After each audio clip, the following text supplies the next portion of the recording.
Fogo na Montanha. O Caminho. De Rick Joyner. Capítulo 12. A Reviravolta. O terreno havia se tornado muito mais difícil. A água viva era refrescante e energizante, mas estávamos há muitos dias sem alimentos sólidos. Olhamos para as árvores frutíferas, mas não encontramos nada. Depois de termos subido por uma encosta particularmente difícil, estávamos todos fracos. Não conseguíamos nem mesmo encontrar o córrego para dele beber. Enquanto descansávamos sentados, William sentou-se ao meu lado. Tenho pensado muito acerca de nossa conversa sobre liderança e, como eu disse, ficaria feliz em ajudar de qualquer maneira que eu pudesse, William ofereceu. Existe algo específico que você acha que pode fazer para nos ajudar? Perguntei. William continuou. Eu realmente me preocupo com essas pessoas e confesso que era um pouco protetor deles quando você apareceu, mas acabei por confiar em você. No entanto, há alguns aqui em quem não confio. Por favor, continue, eu disse. Acho que você conhece essas pessoas muito melhor do que eu. Formou-se uma panelinha. Trata-se sobretudo de jovens e adolescentes. Você certamente reparou como eles se afastaram do resto do grupo. Eu acho que eles têm as suas próprias estratégias. Acho que, se não encontrarmos água e comida em breve, eles irão fugir e sair por conta própria, levando muitos outros. Bom saber, eu disse. Eles já causaram algum problema específico? O único problema que eu acho que eles causaram até agora foi terem deixado alguns dos outros desconfortáveis. Os problemas que pessoas assim geram só aparecem quando outros problemas reais vêm à tona. William disse, olhando para mim com uma nitidamente grave preocupação. Como podemos resolver isso? Perguntei. Estou tão acostumado a lidar com outra geração que não sei se eu poderia ajudar muito com eles. William continuou. Eles são importantes para nós, eu disse. Talvez estejamos aqui mais para eles do que eles estão aqui para nós.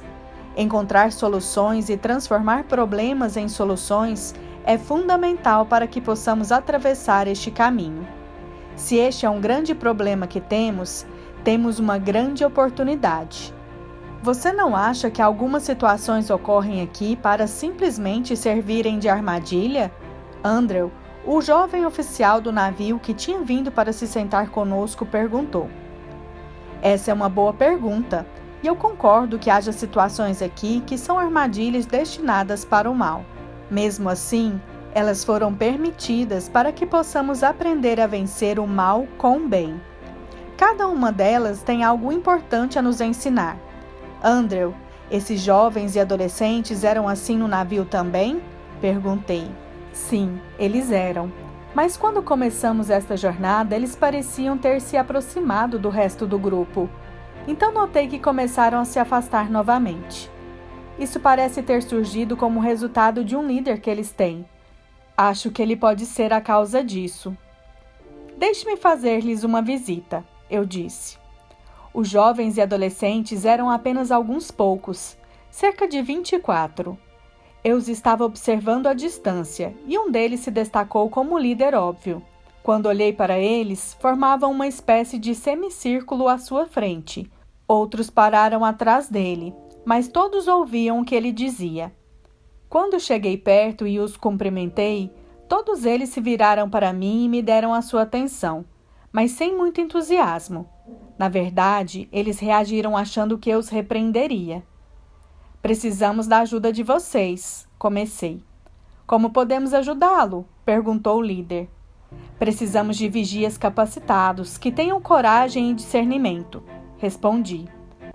Nós não somos treinados nem qualificados para sermos vigias, um deles disse.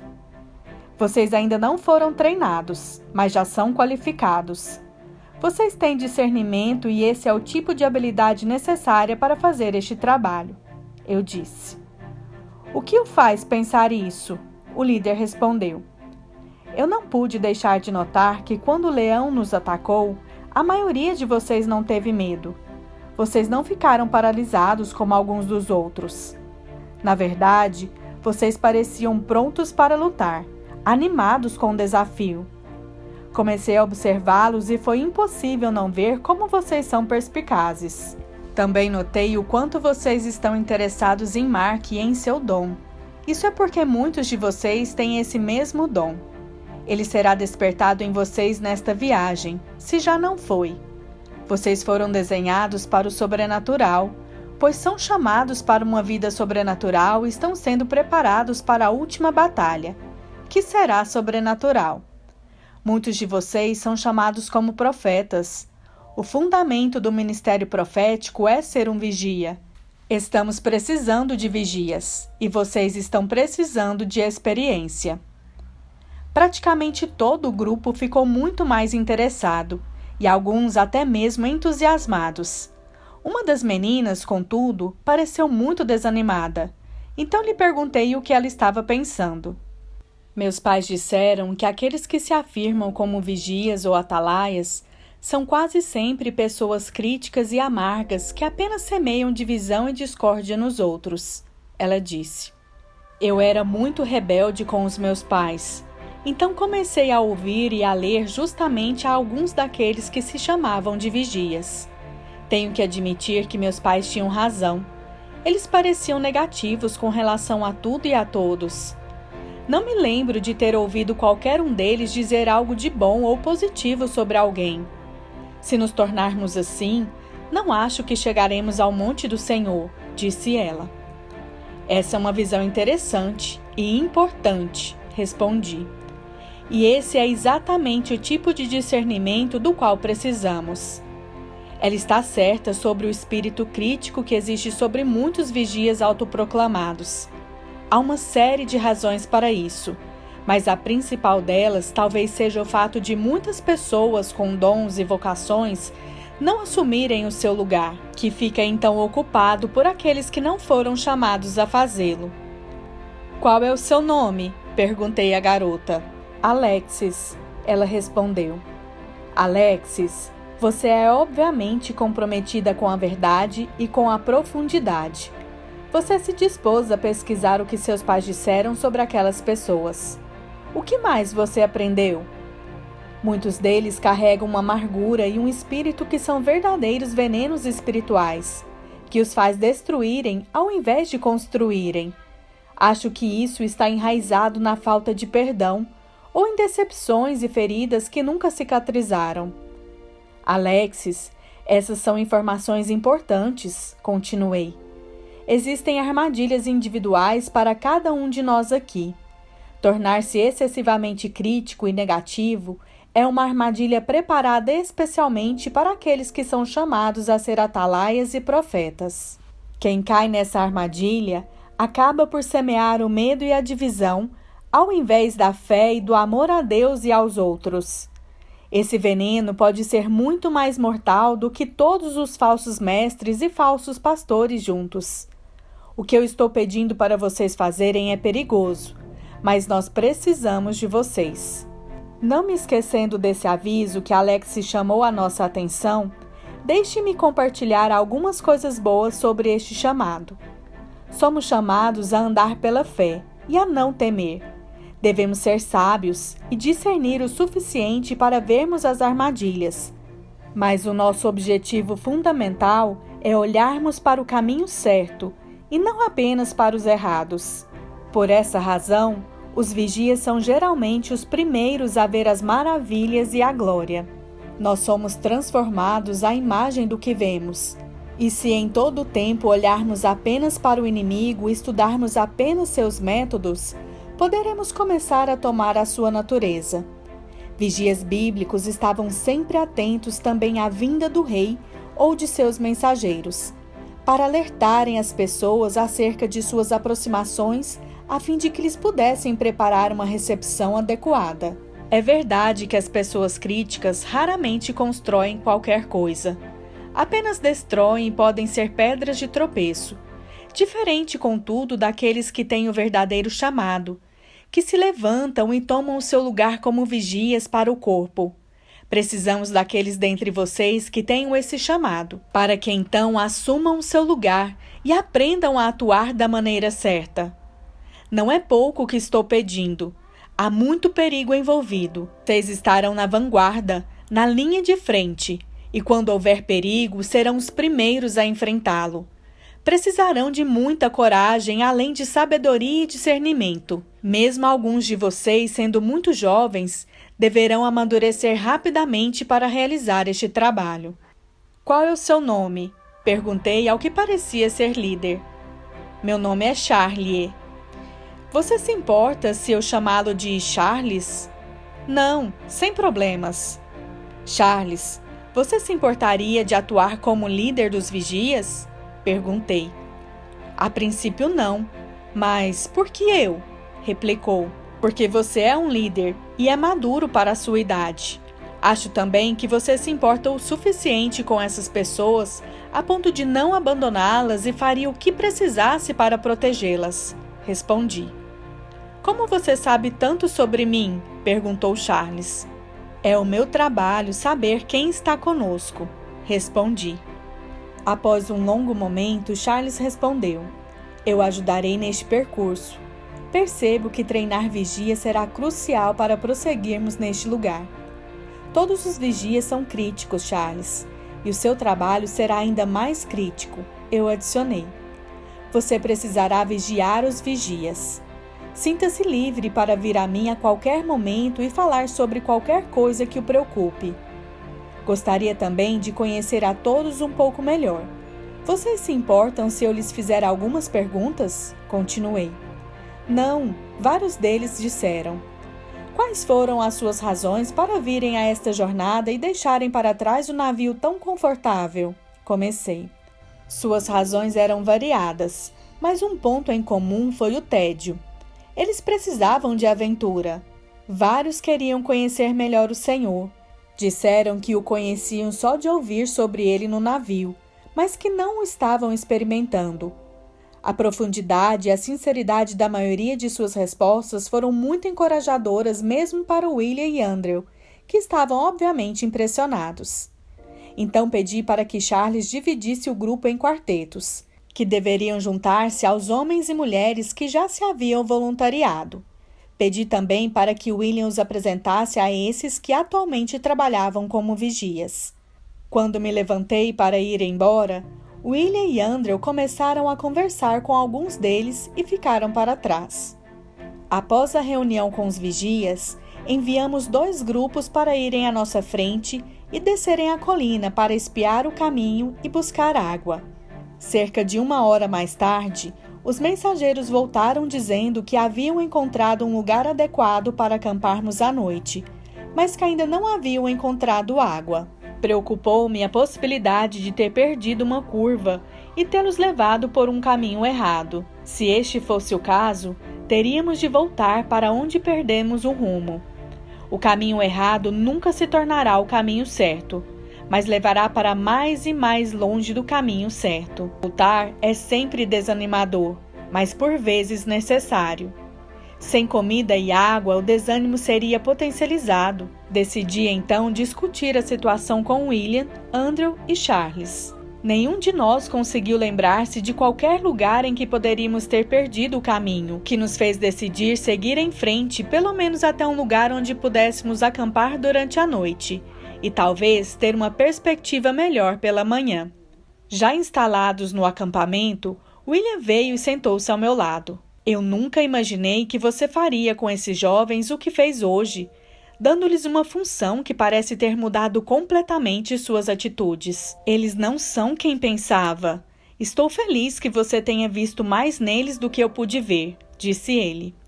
William, você estava certo sobre eles. Eles eram como você pensava. Estavam perto de se separar e podiam já ter feito isso se não fosse o ataque do leão. Esse ataque chamou sua atenção, mas eles só ficaram perto de nós por medo. Eles podem ter tido menos medo que os outros, mas ficaram alarmados com o ataque. Você viu o problema corretamente, e eu o aprecio por tê-lo apontado. Você está sendo gentil, mas me lembro do que você disse sobre ver cada problema como uma oportunidade. Sei que este é um princípio básico da liderança. Eu não consegui enxergar a oportunidade nessa situação. Eles precisavam ser respeitados, valorizados e receber um propósito. Não consegui enxergar isso. William lamentou. Eu os teria repreendido severamente por terem sido tão altivos e orgulhosos. Provavelmente os teria afugentado. Talvez, mas você não fará isso em uma próxima ocasião, respondi. Não fui resgatá-los apenas para que se engajassem com o resto do grupo. Precisamos deles. Eles são fundamentais para todos nós atravessarmos este caminho. Para atravessá-lo, precisamos que todos nós estejamos no lugar certo, fazendo o que fomos chamados a fazer. Esses jovens foram estimulados pelos ataques dos leões. Alguns deles entraram em pânico, o que era de se esperar, mas a maioria estava pronta para lutar apesar do medo. Eles amaram o modo como Elias perseguiu aquele leão. Eles são guerreiros. Com um pouco de treinamento e orientação, serão uma força poderosa no momento em que chegarmos à montanha. Agora vem a parte que você talvez ainda não consiga enxergar. Eles precisam de você, e você precisa deles, eu disse. Gostaria muito de ajudá-los, mas como? Fiquei e conversei com eles por um tempo depois que você saiu. Senti como se houvesse uma ligação entre nós. Fiquei surpreso pela forma como fui atraído a eles. Eu nunca teria esperado isso. Então você acha que eu serei capaz de ajudar a treiná-los? Perguntou William. William, você também tem dons que ainda não conhece, respondi. Eles precisam de um mentor, e você não é apenas bom, você é a pessoa perfeita. Você liderará todos esses jovens e é chamado a ser um mestre para eles. Eles farão com que a água viva flua de seu interior, mesmo que você ainda não tenha percebido que ela está em você. Confesso que só pensar nisso já é animador, William respondeu. O que eu preciso fazer a partir de agora? O fundamento de tudo o que somos chamados a ser e a fazer em Deus é que a família venha em primeiro lugar. Relacionamentos devem vir primeiro. Conheça-os. Deixem que o conheçam. Relacionamentos são construídos sobre confiança e afeto. No entanto, eles não precisam de você como mais um amigo, mas como um pai e, às vezes, um sargento.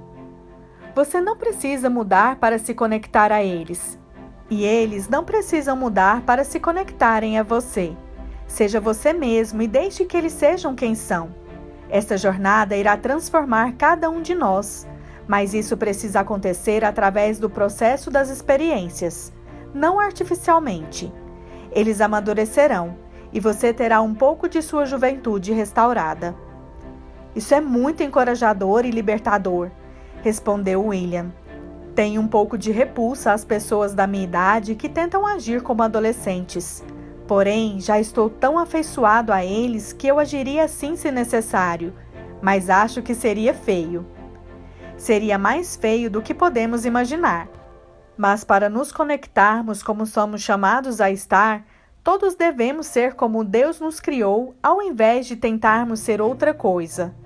A confiança e o respeito em relacionamentos verdadeiros são construídos quando confiamos em quem nós somos e respeitamos a nós mesmos o suficiente para sermos verdadeiros uns com os outros. Somos ordenados a falar a verdade uns aos outros, o que também significa sermos verdadeiros uns com os outros. Há outra coisa sobre a sua relação com esses jovens que eu posso perceber. Apenas falar sobre isso já está despertando você. Essa é a água viva que flui em seu coração. Essas águas vivas só podem sair do nosso ser mais íntimo, do desejo mais profundo do nosso coração. O desejo mais profundo do nosso coração toca o que fomos criados para ser. Quando você atinge esse propósito, você abre um poço de água viva em seu coração. Estamos seguindo a água viva aqui, porque ela nos levará até a montanha. Siga a água viva que flui de seu coração da mesma maneira. Você tem razão sobre eu ser despertado apenas por pensar em ser capaz de me conectar com estes jovens. A ideia de ser um mentor para eles é muito emocionante. Mas hoje pela manhã eu nem gostava deles e agora é como se fossem meus favoritos. Você já sabia disso quando me levou para falar com eles, não é? Perguntou William. Eu suspeitava, respondi. Eu sabia que precisavam de você e presumi que você também precisava deles. Esperava que você fosse apreciar ter alguma ligação com eles, mas não posso dizer que eu tinha certeza que daria certo. Não é que tudo sempre funciona tranquilamente quando Deus ordena alguma coisa? William disse, mais afirmando do que perguntando. Não, nem sempre as coisas funcionam dessa maneira, sem problemas ou rapidamente, mesmo quando são seu propósito. Às vezes, eu diria mesmo na maioria das vezes, quando as coisas acontecem muito fácil ou rapidamente, tendem a ser insignificantes. Bem, se nós aplicarmos isso à minha relação com esses jovens, então ela não seria tão importante, questionou William. William, existem leis e princípios. Não há exceções a leis, mas há princípios sim. Esse é um princípio que, penso eu, é verdadeiro na maioria das vezes, mas nem sempre. Geralmente, quando mais você precisar lutar por algo, mais importante ou valioso ele se tornará. E, portanto, mais importante e valioso você o considerará. No entanto, eu sei que você tem vocação para ser um mentor desta geração em desenvolvimento. Por esse motivo, mesmo que a conexão inicial pareça ter sido tão rápida e fácil, acho que você irá precisar ficar muito atento com relação a ser testado, talvez mais severamente do que você espera. Não desista quando o teste vier. Entendo o seu ponto. Às vezes o teste não é imediato, mas certamente virá. Ter sido avisado foi muito útil. Buscarei estar preparado para o teste de modo a não me abalar quando vier. William respondeu. Fiquei maravilhado com o quão terno William caminhou em direção a alguns jovens que se aproximavam, obviamente querendo falar com ele. Essa ligação era importante, e talvez a coisa mais importante que nos acontecera. Eu também sabia que treinar os vigias e posicioná-los em seus lugares seria cada dia mais importante. Então voltei a minha atenção para a crise de comida e água. Os batedores voltaram com relatórios de que não encontraram nada. Estava muito escuro para enviá-los novamente. Quanto mais eu pensava nisso, mais todos os meus medos sobre ser um líder medíocre vinham como cascata para cima de mim. Havia conduzido todos a um lugar onde suas necessidades básicas não podiam ser satisfeitas. Estava ficando perturbado, pois a essa altura eu já os tinha decepcionado. Quando olhei ao redor, a maioria havia adormecido rapidamente, pois estava muito exausta. Eles precisariam desesperadamente de comida e água na manhã seguinte. Eu estava fraco demais, mas me sentia ainda pior por ter sido a causa disso. Pela primeira vez desde que me havia juntado ao grupo, preferi passar e atravessar a floresta sozinho novamente. Quando estive sozinho, meus erros não afetavam tanto os outros. Eu não havia seguido o princípio mais básico que Elias me repassara: nunca ficar longe do rio da água viva. Eu queria dormir, especialmente por saber que o dia seguinte poderia ser extremamente difícil, mas o sono não veio.